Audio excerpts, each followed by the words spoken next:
السلام علیکم۔ الحمدللہ نحمده ونستعینه ونستغفره ونؤمن به ونتوکل علیہ ونعوذ باللہ من شرور انفسنا ومن سیئات اعمالنا من يهده اللہ فلا مضل له واشهد ان لا الہ الا اللہ وحدہ لا شریک له واشهد ان محمدا عبدہ ورسولہ اما بعد فقد قال اللہ سبحانہ وتعالی فی کلامہ المجید اعوذ باللہ من الشیطان الرجیم بسم اللہ الرحمن الرحیم یا ایہا الناس اعبدوا ربکم الذی خلقکم والذین من قبلکم لعلکم تتقون وقال النبی صلی اللہ علیہ وسلم نارکم جزء من 70 جزءا من نار جہنم آمنت باللہ صدق اللہ العلی العظیم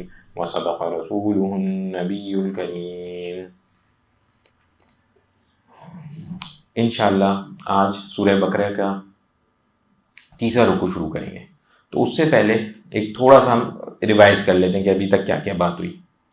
تو پہلے بات ہوئی کہ جی قرآن پاک اس میں کوئی شک نہیں، اور بتایا گیا کہ پرہیزگاروں کے لیے ہدایت ہے۔ پھر یہ بتایا گیا کہ کچھ لوگ جو کہ کامیاب ہونے والے لوگ ہیں ان کے بارے میں بتایا گیا کہ وہ کون لوگ ہیں، کیسے وہ ان کا کیا نماز پڑھتے ہوں گے، اللہ کے نام میں مال خرچ کرتے ہوں گے، ایمان لاتے ہوں گے، یہ ساری چیزیں بتائی گئی۔ پھر بتایا گیا کافروں کے بارے میں کہ یہ جو سراسر جنہوں نے منع کر دیا، ان قبول ہی نہیں کیا، تو ان کا کیا حال ہوگا، عظیم عذاب ہوگا ان کو۔ اور پھر اس کے بعد پورا ایک رکوع منافقین کے لیے، دوسرے نمبر کا رکوع، اور جس میں ڈیٹیل سے بتایا گیا کہ بھئی کس میں دے دے کر کے یہ بھی منافق، یہ بھی منافق، یہ بھی منافق، تو کہ خدا نہ خواستہ کوئی اس طرح کی کیفیت ہم میں سے کسی میں نہ پائی جائے۔ اب یہ دیکھیں قرآن شروع ہوا ہے، شروع ہو کر کے ایک ترتیب سے سلسلہ بتا دیا۔ سب سے پہلے کہ جو کتاب اس میں کوئی شک نہیں، بہترین لوگوں کا ذکر، پھر بدترین، اور پھر وہ منافقین، کبھی ادھر کبھی ادھر، کوئی کیفیت ہی نہیں جن کی۔ اور اب آگے جو سلسلہ شروع ہو رہا ہے، اب اللہ تعالیٰ تھوڑا سا کائنات کے اوپر غور کروائیں گے انشاءاللہ، بھی ذرا سا ادھر بھی دیکھو کیا ہے۔ تو شروع کرتے ہیں انشاءاللہ۔ یا ایھا الناس اعبدوا ربکم الذی خلقکم والذین من قبلکم لعلکم تتقون۔ لوگوں اپنے اس پروردگار کی عبادت کرو جس نے تمہیں اور ان لوگوں کو پیدا کیا جو تم سے پہلے گزرے ہیں تاکہ تم متقی بن جاؤ۔ الذی جعل لکم الارض فراشا والسماء بناء وانزل من السماء ماء فاخرج به من الثمرات رزقا لکم فلا تجعلوا للہ اندادا وانتم تعلمون۔ وہ پروردگار جس نے تمہارے لیے زمین کو بچھونا بنایا اور آسمان کو چھت اور آسمان سے پانی برسایا، پھر اس کے ذریعے تمہارے رزق کے طور پر پھل نکالے، لہٰذا اللہ پاک کے ساتھ شریک نہ ٹھہراؤ جبکہ تم یہ سب باتیں جانتے ہو۔ اب ان دو آیتوں کے اوپر تھوڑا سا سکون کرتے ہیں، دیکھتے ہیں کیا بات ہو گئی۔ پہلی بات ہو گئی لوگوں اپنے اس پروردگار کی عبادت کرو۔ اللہ تعالیٰ نے اب پہلا حکمی طور پہ بتایا کیا کہ عبادت کرو اللہ کی۔ مطلب ابھی تک تو اس کیٹیگریز تھیں اور ساری چیزیں ایک ڈسکشن، اب حکم کے طور پہ کہ بھائی عبادت کرو اللہ کی جس نے تمہیں اور ان لوگوں کو پیدا کیا جو تم سے پہلے تھے۔ یہ کلیئر ہو جائے کہ ہمیں بنانے والی ذات اللہ تعالیٰ کی ذات ہے، ادھر بھیجنے والی ذات اللہ تعالیٰ کی ذات ہے، ہمیں بھی، ہم سے پہلے تمام لوگوں کو بھی، شروع دن سے لے کر آج تک اللہ تعالیٰ نے ہمیں بنایا، کسی شک میں اس معاملے میں نہ رہ جانا۔ پھر ساتھ میں کیا کہتے ہیں اللہ تعالیٰ کہ اس کا انہوں نے فائدہ بتایا تاکہ تم متقی بن جاؤ۔ متقی یعنی پرہیزگار، اللہ سے ڈرنے والا، اور یہی شرط تھی ہدایت والوں کی جن کو ہدایت ملتی ہے۔ ذالک الکتاب لا ریب فیہ ھدی للمتقین، ان کے لیے ہدایت ہے جو اللہ سے ڈرنے والے ہیں، ان کے لیے ہدایت۔ تو اللہ تعالیٰ نے کہا میری عبادت جو بندہ کرنے لگ جائے گا نا، اس کو یہ قدرتی طور پہ ملنا شروع ہو جائے گا کہ وہ متقیوں کی فہرست میں شامل ہو جائے گا۔ تو یہ اللہ تعالیٰ کی عبادت اتنی بڑی نعمت ہے۔ پھر اللہ تعالیٰ نے بتایا، اب یہاں سے اللہ تعالیٰ نے بتایا وہ پروردگار جس نے تمہارے لیے زمین کو بچھونا بنایا، یہ زمین سو چلنے پھرنے کی جگہ بنایا ہمارے، اللہ تعالیٰ نے کلیم کر لیا ہے بھائی کہ زمین کو میں نے تمہارے لیے چلنے پھرنے کی جگہ بنائی۔ پھر اللہ تعالیٰ نے بنایا آسمان کو، چھت بنایا۔ اب ذرا سوچیں، چھت تو یہ ہے، ہمارے نزدیک تو چھت یہ ہے جس ہم مسجد میں اگر بیٹھے ہیں، یہ چھت ہے۔ اور چھت بیسیکلی کرتی کیا ہے؟ ہمیں پروٹیکٹ کرتی ہے نا، پروٹیکٹ۔ باہر ٹھنڈک ہوگی، بارش ہوگی، ہم کسی چھت کے نیچے آ جائیں گے، تیز دھوپ ہوگی، ہم کسی چھت کے نیچے آ جائیں گے۔ تو پتہ یہ چلا اللہ تعالیٰ نے کہا آسمان کو میں نے چھت بنایا۔ تو آج سائنس بھی یہ کہتی ہے کہ جو باہر اتنی ساری چیزیں اور یہ اور وہ پتہ نہیں کیا کیا چیزیں نا، اس سے یہ دنیا پروٹیکٹڈ ہے، آسمان سے پروٹیکٹڈ ہے، چیزیں یہاں پہنچ نہیں پاتی، وہ دھوپ کی شدت بھی یہاں نہیں پہنچ پاتی اس طرح سے، وہ ٹھنڈک کی شدت بھی نہیں پہنچ پاتی اس طرح سے، وہ جو چیزیں پتہ نہیں کیا ٹوٹتی ہیں اور کیا کیا ہوتا ہے وہ بھی نہیں پہنچ پاتا ہے یہاں کے اوپر۔ تو اللہ تعالیٰ نے شروع میں اتنے 100 سالوں پہلے، تو ابھی جا کے تحقیق کر کے پہنچے نا، تھوڑی ہمت کر کے نکل جاتے ہیں، کتنا ابھی 100 سال بھی نہیں ہوئے اس ساری ایکٹیویٹی کو، اتنے 100 سال پہلے یہ بتا دینا کہ یہ آسمان چھت ہے، یہ کوئی عام کلیم تو نہیں ہے۔ اور مگر ہمارے لیے چھت جو ہے وہ ہمیں دھوپ سے اور ہلکی بارش سے بچاتی ہے، طوفان تو سمجھ جائیں کہ وہاں پہ کیا ہے۔ وہ ابھی کہتے ہیں، ابھی ریسنٹلی انہوں نے کہا ہے کہ لارجسٹ وہ کوئی ہیٹ ویو ہے جو یا وہ کوئی برسٹ ہے جو سن سے ہوا ہے، لارجسٹ آج تک جو انہوں نے مانیٹر کیا، ہم تک پہنچتے ہی نہیں، کوئی پتہ ہی نہیں چلتا ہے سچ۔ تو اللہ تعالیٰ نے پروٹیکٹ کیا چھت بنا کے، زمین اس اسٹائل سے بنائی کہ ہم چلتے پھرتے ہیں۔ آج کے دور میں تو سمجھنا زیادہ آسان ہے، دیکھیں نا وہ لوگ کہتے ہیں ہم خلا میں جاتے ہیں، ہم چل پھر نہیں پاتے۔ میں تو کہتا ہوں اس دور میں جتنا اللہ تعالیٰ نے قرآن کو سمجھنا آسان کیا، شاید ہی کسی اور دور میں سمجھنا آسان ہو۔ وہ نہیں چل پھر پاتے، وہاں گریوٹی نہیں ہے اس طرح سے۔ مارس تک تو جانے کی باتیں کسی نے ابھی تک، ریئل سینس میں تو کوئی چیز نہیں ایگزسٹ کرتی۔ چاند کے اوپر یہ پکی بات ہے، نہیں چل سکتے۔ یہاں اللہ تعالیٰ نے پھر کلیم کیا کہ تمہیں چلنے پڑنے کے لیے جگہ بنا کے دی۔ پھر آگے بڑھیں، کیا کہتے ہیں؟ پھر آسمان سے پانی برسایا، پھر اس کے ذریعے تمہارے رزق کے طور پر پھل اگائے۔ اب آپ ذرا دیکھیں نا کیسا مزے کا نظام ہے، اتنے زیادہ ہم اس کے ڈیپینڈنٹ ہیں، اتنے زیادہ ہم اس کے ڈیپینڈنٹ ہیں کہ کوئی انتہا نہیں۔ مطلب آسمان سے پانی برسے گا تو کوئی ایک دانہ، کوئی ایک چیز بھی ایسی نکلے گی جو ہم کھا سکتے ہیں، ورنہ ہمارے کھانے کا کوئی بندوبست نہیں ہے۔ کہنے والا یہ کہے کہ بھائی نہیں ہم تو گائے بھی کھا سکتے ہیں، ہم تو مرغی بھی کھا سکتے ہیں، وہ گائے اور مرغی کی بھی مجبوری ہے کہ وہ پہلے وہ کھائیں گے جو زمین سے اگائے، تو ہمارے پیٹ تک پہنچنے کی صلاحیت۔ اتنے زیادہ ہم ڈیپینڈنٹ ہیں اس چیز، کوئی رزق اس کے علاوہ موجود نہیں۔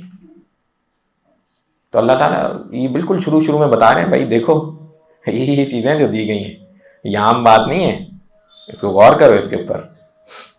تو ایک ایک چیز، پھر آگے کیا کہتے ہیں؟ ایک چیز کہتے ہیں بس، لہذا اللہ پاک کے ساتھ کسی کو شریک نہ ٹھہراؤ جبکہ تم یہ سب باتیں جانتے ہو۔ اب جبکہ تم یہ سب باتیں جانتے ہو گے نا، اوپر الگ الگ تفاسیر ہیں۔ کچھ حضرات نے تو یہ کہا کہ بھائی، اور حق بات بھی ہے کہ جو بت پرست ہوتے ہیں وہ کئی سارے بتوں کو مانتے ہیں، وہ اللہ کو بھی مانتے ہیں، وہ کہتے ہیں کہ فلانا کام کوئی اور کرتا ہے، فلانا کام کوئی اور کرتا ہے، فلانا کام کوئی اور کرتا ہے، مال کوئی اور دیتا ہے، بارش پتہ نہیں کوئی اور کیا کیا ہے ان کا، یہ مجھے ایگزیکٹلی نہیں۔ اور کلیم وہ بھی کرتے ہیں کہ سارا کچھ، بہت ساری چیزیں اللہ نے بنائی ہیں۔ اس وقت جو مکہ والے تھے وہ بھی یہ کلیم کرتے تھے کہ بہت ساری چیزیں اللہ تعالیٰ کی بنائی ہوئی ہیں، مگر اللہ تعالیٰ نے پھر ان لوگوں کو کسی بت کو کوئی کام دے دیا، کسی بت کو کوئی کام دے دیا۔ مگر یہ سب باتیں اپنی جگہ اپنی جگہ اپنی جگہ۔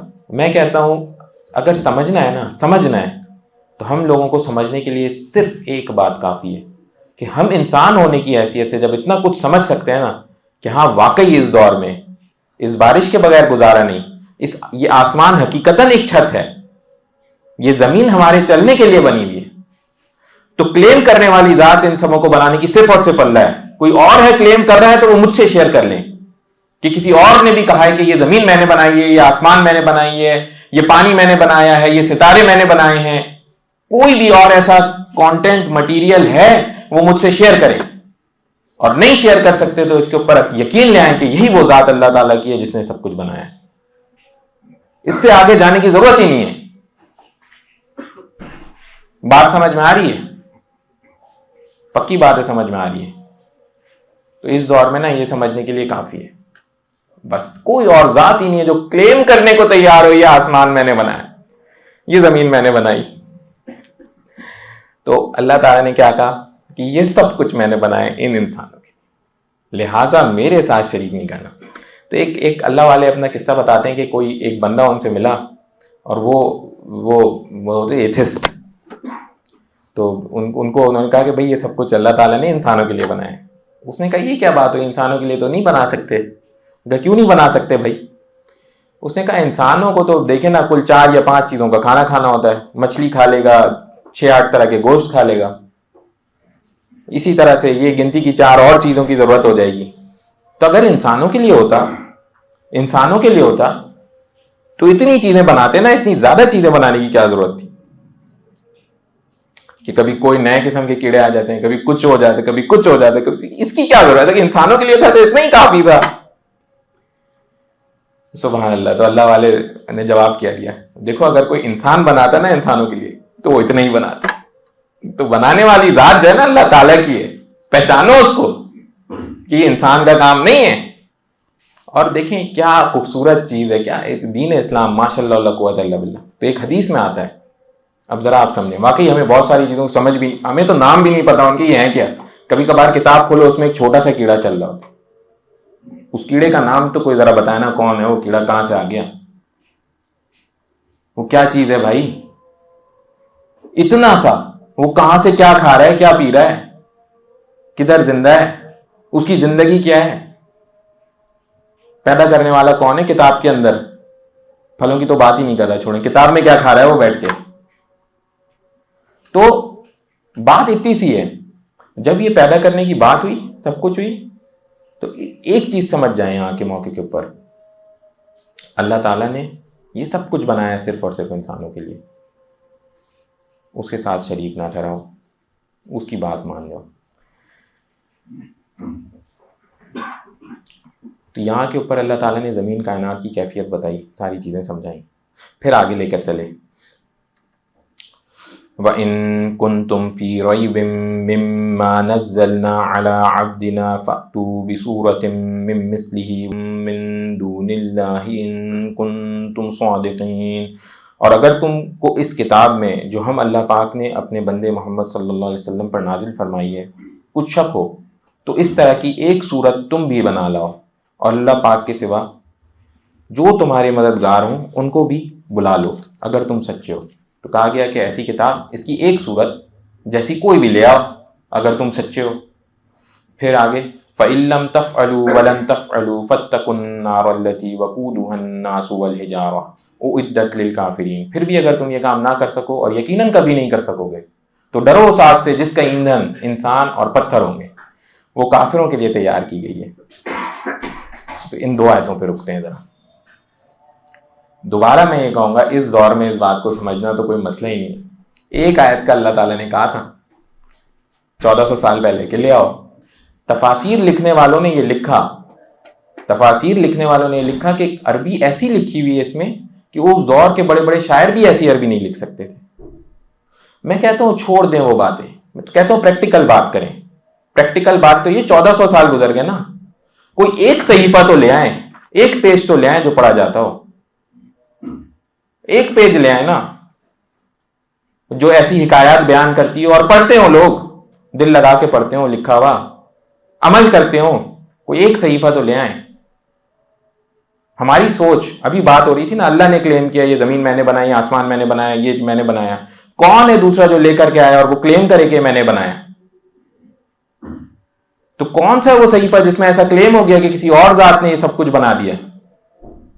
ہماری سوچ تو کہاں تک کی ہے؟ آج بھی دیکھیں نا، ادھر کھڑے ہوئے، ابھی کھڑے ہوئے، ہماری سوچ کیا ہے؟ ہماری انتہا کی سوچ جو ہے انسانوں کی ریئل پریکٹیکل سوچ کیا ہے کہ ہم کسی طرح مارس پہ چلے جائیں. میکس ہے نا یہ. ابھی کسی نے سوچا تو نہیں میں مارس بنا لوں گا, نہیں سوچا. ہم جب تخلیات بالکل ہی کہانیوں کی بھی انتہا پہ پہنچے ہوئے ہوتے ہیں, کہانیوں کی بھی انتہا کے اوپر, فرض کریں ایونجرز ہو گئی, کوئی اور مووی ہو گئی, اس میں بھی ہم کیا دکھاتے ہیں کہ کوئی آ رہا ہے یا کوئی حملہ ہو رہا ہے, کوئی کائنات پہلے سے, ہم تو بس بچانے والے لوگ ہیں. بنانے کا تو ابھی بھی خیال نہیں ہے ہمارے دماغ میں, خیالوں کے خیالات میں بھی نہیں ہے.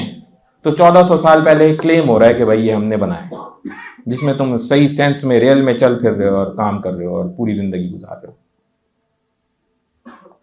تو یہ بات ہے. آج تک نہیں آ سکا کوئی 1400 سال کے در, کوئی ایک صحیفہ, کوئی ایک آیت نہیں آ سکی. اور اللہ تعالیٰ نے پھر کیا کہا کہ تم ہرگز نہیں لا سکو گے. اس وقت کہہ دیا نہیں لا سکو گے, اب تک نہیں لا سکو گے. کوئی لانے والا لے آئے. پھر پتا ہے اللہ تعالیٰ نے کہ پھر ڈرو اس سے, ڈرو اس آگ سے, ڈرو اس آگ سے جس کا ایندھن انسان اور پتھر ہو. انا للہ و انا الیہ راجعون. یہ حیران کن بات ہے کہ پتھروں سے کیا ملا دیا. یہ کسی اور چیز سے ملا دیتے, تیل سے ملا دیتے, آگ سے ملا دیتے, کسی بھی اور چیز سے ملا دیتے, پتھر اور کہاں سے آ گئے. تو اصل چیز کے ساتھ ایسے دکھا کے ملاتے نا, آج کے دور میں پھر سمجھنا آسان.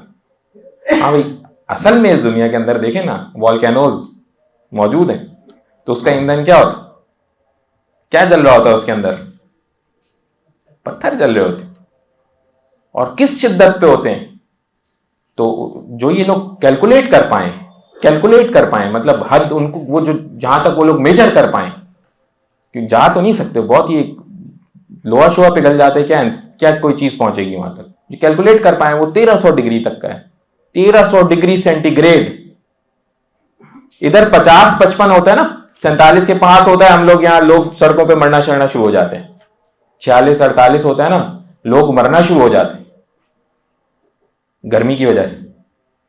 55-56 ہوتا ہے تو چیزیں جو ہم نے بنائی ہیں وہ پگھلنا شروع ہو جاتی ہیں. جو کچھ ایسے ممالک ہیں جہاں کے اوپر ٹمپریچر بڑھ جاتا ہے تو پتہ چلا وہ سگنل پگھل گیا. 55-56 کے اوپر 1300 ہمارے سامنے موجود ہے, جو ہم نے کیلکولیٹ, ہمیں نہیں پتا کتنا ہے. تو چنانچہ حدیث آتی ہے, یہ حدیث میں آپ لوگوں کے سامنے ساتھ ساتھ شیئر کر دیتا ہوں. حضرت ابو ہریرہ رضی اللہ عنہ سے روایت ہے کہ رسول اللہ صلی اللہ علیہ وسلم نے فرمایا, تمہاری دنیا کی آگ جہنم کی آگ کا 70واں حصہ ہے. دنیا کی آگ جہنم کی آگ کا 70واں حصہ ہے. عرض کیا گیا, اللہ کے رسول صلی اللہ علیہ وسلم, یہ دنیا کی آگ ہی کافی تھی. آپ نے فرمایا وہ آگ اس پر 69 حصے زیادہ کر دی گئی ہے, اور اس کا ہر حصہ دنیا کی آگ کے برابر گرم ہے. اب جو یہاں ہم نے سب سے زیادہ میجر کیا وہ 1300 ہے. 1300 کو ملٹی پلائی بائی کر لیں 70 سے, اور کوئی بعید نہیں. کیوں ذرا سورج کو تو میجر کر کے دیکھیں نا, پتہ چل جائے گا کتنا گرم ہے. تو حق, ساری چیزیں حق, ساری مثالیں حق, سارا نظام حق, اور عام نہیں, صلاحیت بتانے کی عام نہیں. میں اور آپ سمجھائیں گے نا, کوئی چھوٹی موٹی سی چیز سے سمجھائیں گے, تو میسو چیزوں سے سمجھانا ہے. اور واقعی وہی بندہ, وہی ذات ان میسو چیزوں سے سمجھا سکتی ہے جو واقعی پتہ ہے ان کا, جو واقعی بنایا ہے ان کو. تو اسی طرح سے پھر آگے چلتے ہیں. اب انہوں نے بتایا کہ بھائی مان جاؤ اس چیز کو, اگر تم نہیں کر سکتے ایسا تو ڈرو ساکھ سے, ڈرو ساکھ سے. وَبَشِّرِ الَّذِينَ آمَنُوا وَعَمِلُوا الصَّالِحَاتِ أَنَّ لَهُمْ جَنَّاتٍ تَجْرِي مِن تَحْتِهَا الْأَنْهَارُ كُلَّمَا رُزِقُوا مِنْهَا مِن ثَمَرَةٍ رِزْقًا قَالُوا هَذَا الَّذِي رُزِقْنَا مِن قَبْلُ وَأُتُوا بِهِ مُتَشَابِهًا وَلَهُمْ فِيهَا أَزْوَاجٌ مُطَهَّرَةٌ وَهُمْ فِيهَا خَالِدُونَ. اب پہلے وہ بتا دیا ان لوگوں کی کہ ایسی مثال لے آؤ, نہیں لا سکتے مثال, اس آگ کے لیے تیار ہو جاؤ. پھر آگے بتایا, اور جو لوگ ایمان لائے ہیں اور انہوں نے نیک عمل کیے ہیں ان کو خوشخبری دے دو کہ ان کے لیے ایسے باغات تیار کیے گئے ہیں جن کے نیچے نہریں بہتی ہوں گی. جب کبھی ان کو ان باغات میں سے کوئی پھل رزق کے طور پر دیا جائے گا تو وہ کہیں گے یہ تو وہی ہے جو ہمیں پہلے بھی دیا گیا تھا, اور انہیں وہ رزق ایسا ہی دیا جائے گا جو دیکھنے میں ملتا جلتا ہوگا, اور ان کے لیے وہاں پاکیزہ زوجین ہوں گی, اور وہ ان باغات میں ہمیشہ ہمیشہ رہیں گے. اب اللہ تعالیٰ نے یہ دیکھیں پھر بتایا کہ جو ان لوگوں کو خوشخبری دے دو جو ایمان لے آئے, اس ساری چیز پہ ایمان لے آئے, مان گئے, نیک عمل کرنا شروع کر دیا. مزے کی بات ایک اور بتائی, ایمان لے آئے, نیک عمل شروع کر دیے, تو ان کو کہا کہ تمہیں اسی طرح کے پھل, اسی طرح کی چیزیں ملیں گی, لیکن وہاں پھر ہمیشہ ہمیشہ رہو گے. تو اس سے ایک خبر تو یہ بھی ملتی ہے کہ اللہ تعالیٰ ان کے ساتھ دنیا میں بھی اچھے معاملہ رکھے, ان کو اچھے پھل, اچھی چیزیں یہاں دیں گے, تبھی تو اس سے متشابہت کریں گے وہاں, اور کہیں گے کہ اب یہ جا کے وہاں پہ استعمال کریں. کتنی ایک سفر ہے اس دنیا میں چل رہا ہے. زیادہ تر لوگ یہاں جوان بیٹھے ہیں, کچھ بوڑھے ہیں, جو بوڑھا اس کو پتا ہے اب جا رہا ہوں, لیکن ایک کشمکش میں زندگی, ایک محنت میں گزر رہی ہے. آج کل پرسوں کسی دن جانا ہے. جو بوڑھے ہیں بس ان کو ہے بس کسی طرح بچوں کا فلانا ہو جائے, یہ ہو جائے, وہ ہو جائے, میں جاؤں, میں جانے کا ٹائم آ گیا. پریشانی میں ایک, تو ادھر جا کے یہ پریشانی ختم. بہترین رزق پسند, چونکہ ہمارا معاملہ تو ہے کہ ہم نے عمل کرنے کی نیت سے قرآن پڑھنا ہے, تو یہ مزہ اپنی جگہ ہے. ہمارے لیے نکل کے صرف 2 باتیں آئیں کرنے کی, ایمان لے آؤ, نیک عمل شروع کر دو. ایمان لے آؤ, نیک عمل شروع کر دو. یہی بس, یہ اس سے آگے کوئی ریکوائرمنٹ نہیں دی گئی. ایمان لے آؤ, نیک عمل اپنی استطاعت کے مطابق شروع کر دو. ان اللہ لا یستحی ان یضرب مثلا ما بعودة فما فوقها فاما الذین آمنوا فیعلمون انه الحق من ربهم واما الذین كفروا فیقولون ماذا اراد اللہ بهذا مثلا يضل به كثيرا ويهدي به كثيرا وما يضل به الا الفاسقین. بے شک اللہ پاک اس بات سے نہیں شرماتا کہ وہ کسی بات کو واضح کرنے کے لیے کوئی بھی مثال دے, چاہے وہ مچھر جیسی معمولی چیز کی ہو یا کسی ایسی چیز کی ہو جو مچھر سے بھی زیادہ معمولی ہو. اب جو لوگ مومن ہیں وہ خوب جانتے ہیں کہ یہ مثال ایک حق بات ہے جو ان کے پروردگار کی طرف سے آئی ہے. البتہ جو لوگ کافر ہیں وہ یہی کہتے ہیں کہ بھلا اس حقیر مثال سے اللہ کا کیا مطلب ہے. اس طرح اللہ اس مثال سے بہت سے لوگوں کو گمراہی میں مطلع کرتا ہے اور بہت سو کو ہدایت دیتا ہے, مگر گمراہ وہی ہوتے ہیں جو نافرمان ہیں یا جو فاسقین ہیں. اب یہ دیکھیں, یہ اتنی اہم آیت ہے, یہ اتنی اہم آیت ہے, سمجھ جائیں یہ جو ہے نا, یہ ڈیسیجن فیکٹر, یہ ڈیسیجن فیکٹر. بات ہوئی مچھر کی کہ اللہ تعالیٰ نے کہا چھوٹی سی چھوٹی ایگزامپل کی بات, ایک ہی بات سے ایک ہی جملہ ہوگا, اللہ تعالیٰ نے کہا اس سے کچھ لوگ ہدایت پائیں گے, اسی بات سے لوگ گمراہ ہوں گے. بات چینج نہیں ہوئی, بات وہی ہے, کچھ لوگ ہدایت پائیں گے اور کچھ لوگ گمراہ ہو جائیں گے. پھر اللہ تعالیٰ نے بتا دیا لیکن گمراہ وہی ہوں گے جو نافرمان ہیں. اب میں یہاں پہ لیکن ایک بات بتا دیتا ہوں, جس نے پہلی لائن قرآن کی پڑھ لی نا صحیح سے, اس ایمان کے ساتھ, ہاں اس کتاب میں کوئی شک نہیں, یہ ہدایت ہے, اس نے پہلی لائن پڑھ لی, دل میں بٹھا لی, وہ اس سے گمراہ نہیں ہو سکتا, وہ اس سے گمراہ نہیں ہو سکتا. اور جو وہاں پہ اٹک رہا ہے نا ابھی, تو میرا مشورہ ہے نہ پڑھے بھائی, چھوڑ دے آگے, ادھر سے آگے ایک لائن نہ پڑھے, کیونکہ وہ پھر انتہائیوں میں چلا جائے گا. ایک ایک بات سے وہ جو نفع اٹھا رہا ہے وہ اس سے گمراہ ہوگا, جو نفع اٹھائے گا وہ اس سے گمراہ ہوگا, دوسرا نفع اٹھائے گا یہ گمراہ ہوگا. تو بہت سارے لوگ ملتے ہیں اور کہتے ہیں کہ میں نے جی قرآن میں نے پورا پڑھا ہوا ہے, انا للہ و انا الیہ راجعون, 50 باتیں نکالتے رہتے ہیں. تو یہ کوئی کمال نہیں کرتے, اللہ تعالیٰ نے خود بتا دیا ہے, یہ کوئی وہ اپنی طرف سے ہوشیاری نہیں لے کر آئے. ایمان والا یہ جانتا ہے کہ یہ اللہ نے خود بتا دیا کہ وہ ایسا کرے گا. وہ اس چکر میں لگے نا کہ میں نے اس میں سے کچھ نکالنا ہے, ڈھونڈنا ہے, اس کے لیے پہلے سے ہی موجود ہے, واضح موجود ہے, واضح. بس اس نے ادھر قدم رکھا اور گمراہ, بس اس نے ادھر قدم رکھا اور گمراہ. اس کو محنت کرنے کی ضرورت ہی نہیں ہے, وہ بس عام پڑھنا شروع کر دے, گمراہی لکھی ہوئی ہے اس کے لیے. تو یہ کتاب اس طرح کی ہے. اگر ایمان لا سکتے ہو پہلی لائن پہ تو آگے کی لائنیں کھلی ہوئی. ایمان نہیں لا سکتے آگے کی لائن پہ, رک جاؤ رک جاؤ رک جاؤ, بس یہ انتہا ہے تمہاری. ایمان لے آؤ, پڑھنا شروع کر دو, کھلتی چلی جائے گی کتاب, اور ایک سے ایک باتیں سمجھاتے چلے جائیں گے اللہ تعالیٰ.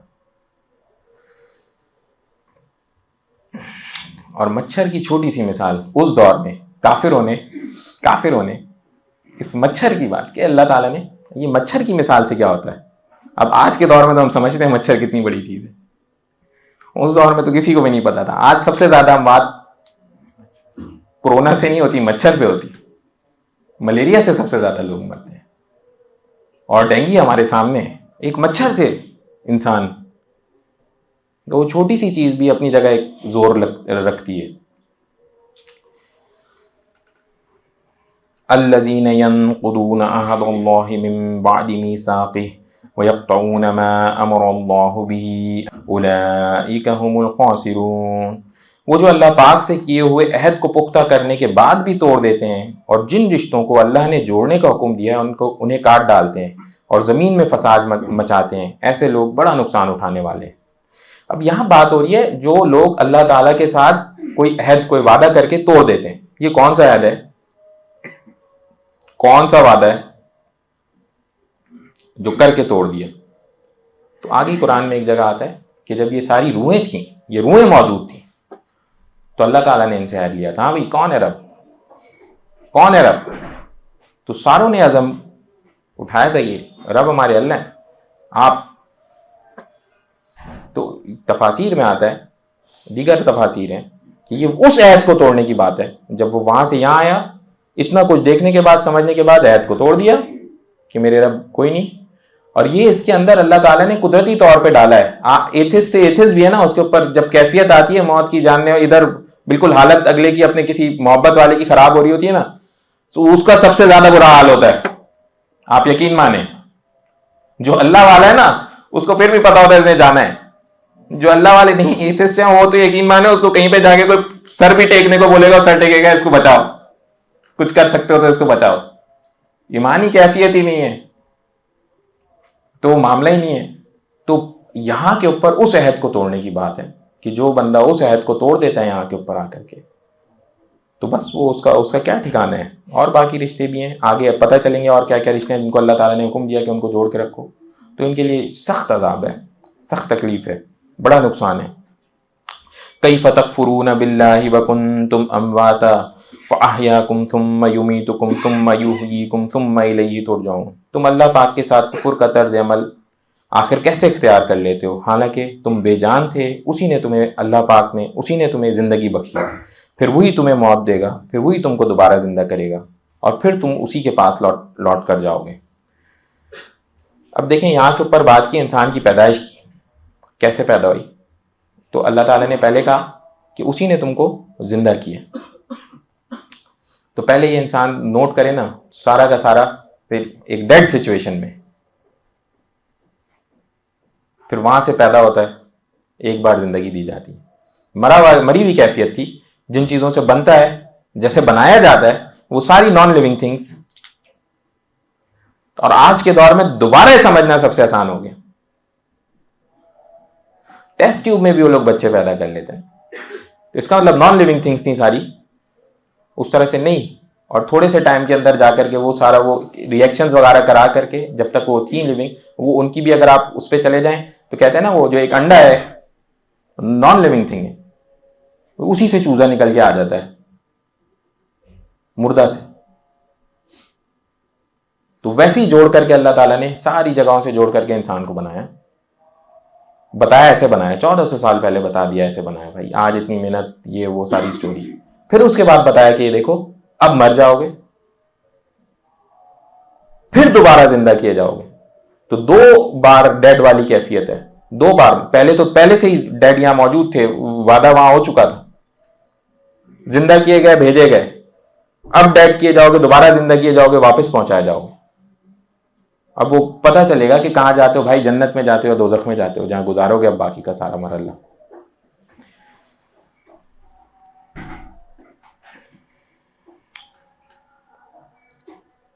هو الذي خلق لكم ما في الأرض جميعا ثم استوى إلى السماء فسواهن 7 سماوات وهو بكل شيء عليم.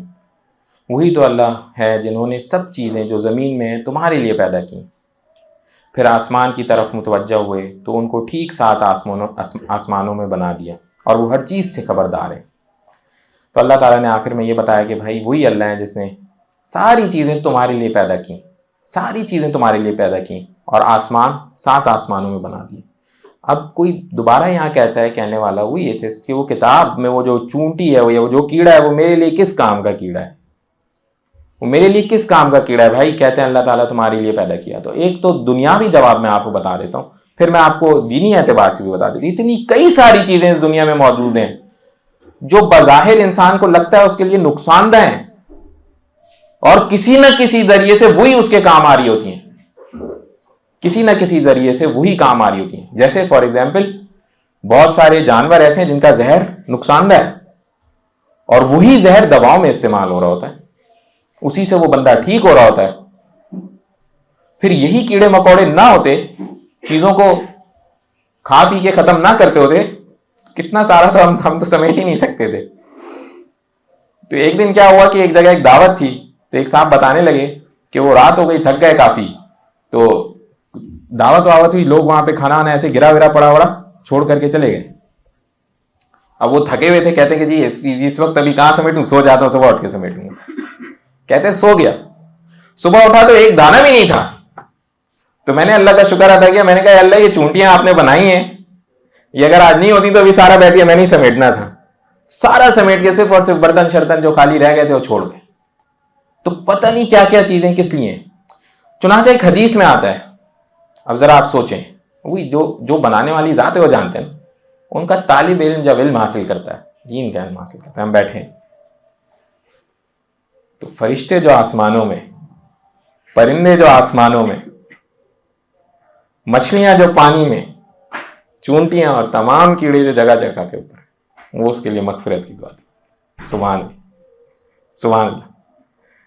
اب آج اس کتاب کی، اس کیڑے کی سمجھ آتی ہے، تو آج وہ کیڑا بھی جو ہے نا اس بندے کے لیے دعا کرتا ہے جو یہاں کے اوپر یا جہاں پر بھی بیٹھ کے دین کا علم اور اللہ تعالیٰ کا علم حاصل کرتا ہے. اللہ سبحانہ و تعالیٰ نے ایک ایک چیز کو ایسے کسی کام میں لگایا، تو وہ واقعی ہمارے لیے ہے، ہمارے لیے دعا کرنے کے لیے پیدا کیا گیا ہے. جہاں اس کے لیے دعا کرو بھائی، یہ اللہ والے، ان کے لیے ان کا کاؤنٹ بڑھاؤ اور دعا کرو ان کے لیے. تو آپ سمجھ میں آ رہی ہے نا یہ بات؟ تو یہ ایک ایک چیز ایسے ہے دین اسلام کی. عزم کرتے ہیں انشاءاللہ خوب اچھے سے قرآن پاک پڑھیں گے، سمجھیں گے، عمل کریں گے انشاءاللہ. کرتے ہیں نا؟ بس دعا کر لیں، یا ارحم الراحمین، یا ارحم الراحمین، یا ارحم الراحمین، اللہم صلی علی محمد وعلی آل محمد. یا اللہ اپنی سچی محبت عطا فرمائے، نبی کریم صلی اللہ علیہ وسلم کی سچی محبت عطا فرمائے. رب زدنی علما، یا اللہ خوب اچھے سے ہمیں قرآن پاک کا علم عطا فرمائے، عمل کرنے کی ہمیں توفیق عطا فرمائے. سمعنا وأطعنا غفرانک ربنا وإلیک المصیر برحمتک یا ارحم الراحمین.